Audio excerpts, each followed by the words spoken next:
ఓం సదాశివసమారంభాం వ్యాసశంకరమధ్యమాం అస్మదాచార్యపర్యంతాం వందే గురుపరంపరాం.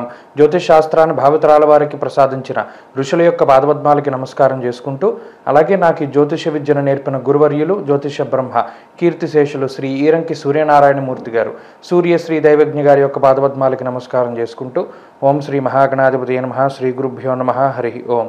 వీక్షకులందరికీ నమస్కారం. జూన్ నెల 9వ తారీఖు లగాయితూ జూన్ 15వ తారీఖు శనివారం వరకు ఉండేటువంటి గ్రహగతుల ఆధారంగా ద్వాదశ రాశుల వారికి ఈ వారం ఏ విధమైనటువంటి శుభాశుభ ఫలితాలు కలగబోతూ ఉన్నాయో ఈ కార్యక్రమం ద్వారా తెలుసుకుందాం. అందులో భాగంగా ఈ వారం ఉండేటువంటి గ్రహగతులను గమనిద్దాం.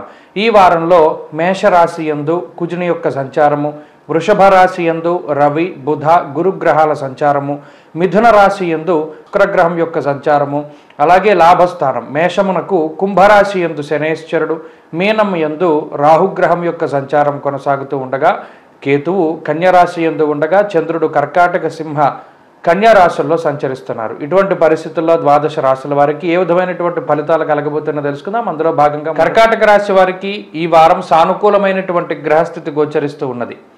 ప్రత్యేకించి ఈ రాశి వారికి లాభస్థానమందు రవిగ్రహం కానీ, బుధుడు కానీ, గురుడు కానీ, అలాగే చంద్రబలం కానీ, ఈ 4 గ్రహాలు కూడా అత్యంత శ్రేయోదాయకమైనటువంటి ఫలితాలను ఇస్తూ ఉన్నారు.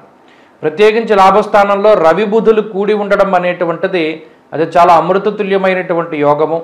ఈ యోగం వల్ల గత వారాల్లో ఉన్నటువంటి ఉద్యోగ సమస్యలు కానీ, ఆర్థిక ఇబ్బందులు కానీ, ఆరోగ్యపరమైనటువంటి సమస్యలు కానీ, కుటుంబపరమైనటువంటి ఇబ్బందులు కానీ, లేదా ఎవరికైనా మిత్రులకు ఒక మాట ఇచ్చినప్పుడు ఆ మాట ఎలా నిలబెట్టుకోవాలి అని మీరు పడేటువంటి తపన, ఎక్కడైనా మాట కోల్పోతామేమో అనేటువంటి భయం, ఇవి ఏవైతే ఉన్నాయో వాటన్నిటి నుండి కూడా బయటపడడానికి ఈ గ్రహస్థితి అవకాశాన్ని కల్పిస్తుంది.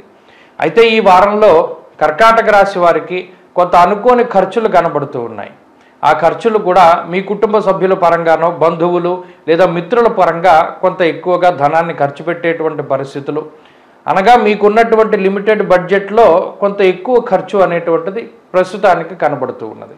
అష్టమంలో ఉండేటువంటి శనేశ్వరుడు, భాగ్యస్థానంలో ఉన్నటువంటి రాహువు, ఈ 2 గ్రహాలు కూడా పనుల్లో ఎక్కువగా ఆటంకాన్ని కలగజేస్తారు. అంతేకాక పుణ్య కార్యక్రమాలు చేయడానికి కొంత అవకాశాన్ని కల్పించరు. కర్కాటక రాశి వారు ఏదైనా దేవాలయానికి వెళదామనుకున్నా, పూజ శాంతి కార్యక్రమాలు చేద్దామనుకున్నా ఈ గ్రహస్థితి కలిసి రాదు. ఆ పనులన్నీ కూడా వాయిదాలు పడుతూ ఉండడం గమనించవచ్చును. ఇక ఆర్థికపరమైనటువంటి అంశాలన్నీ చాలా బాగున్నాయి. ఆర్థిక పరంగా ఈ రాశి వారికి ఈ వారం చాలా ఉన్నతమైనటువంటి గ్రహస్థితి ఉన్నది. అలాగే ఉద్యోగపరంగా, వ్యాపార పరంగా కర్కాటక రాశి వారి యొక్క స్థితిగతులు చాలా బాగున్నాయి. ఉద్యోగంలో ఆశించినటువంటి స్థాయిలో ఫలితాలు కనబడుతూ ఉన్నాయి. కొత్త ఉద్యోగం కోసం చేసేటువంటి ప్రయత్నాలు ఫలిస్తాయి. ఇక ఏదైనా ఉద్యోగం లేక ఇబ్బంది పడుతూ ఉద్యోగం కోసం ఏదైనా ప్రయత్నం చేస్తూ ఉంటే బుధవారం లగాయితూ వారికి మంచి ఫలితాలు రానున్నాయి. అంతేకాక వ్యాపార పరంగా కూడా మంచి గ్రహస్థితులు ఉన్నాయి. ఆర్థికంగా ఈ రాశి వారికి బాగున్నది. కుటుంబపరమైనటువంటి విషయాల్లో కూడా గత వారాలతో పోల్చుకుంటే మెరుగ్గా ఈ గ్రహస్థితి ఫలితాన్ని ఇస్తుంది. సంతాన పురోగతి, సంతానం ఆరోగ్యం బాగుండడం లాంటి అంశాలన్నీ కూడా ఈ వారం చూడవచ్చును. ఇక విద్యార్థులకి గ్రహస్థితి చాలా మెరుగ్గా ఉన్నది. స్త్రీలకు ప్రత్యేకించి ఆరోగ్యం మెరుగుపడుతుంది. ఉద్యోగ వ్యాపారాల్లో మంచి అవకాశాలు వస్తాయి. కర్కాటక రాశి వారి వారం మరింత అనుకూలమైనటువంటి ఫలితాలని సాధించడానికై మహావిష్ణువు యొక్క ఆరాధన చేస్తూ ఉండడం, విష్ణు సహస్రనామ స్తోత్ర పారాయణం ఈ వారం మంచి ఫలితాన్ని ఇస్తుంది. ఈ వారంలో కలిసి వచ్చేటువంటి రోజు ఆదివారంగా చెప్పవచ్చును. అదృష్ట సంఖ్య 4, అదృష్ట వర్ణము లేత ఎరుపు రంగు.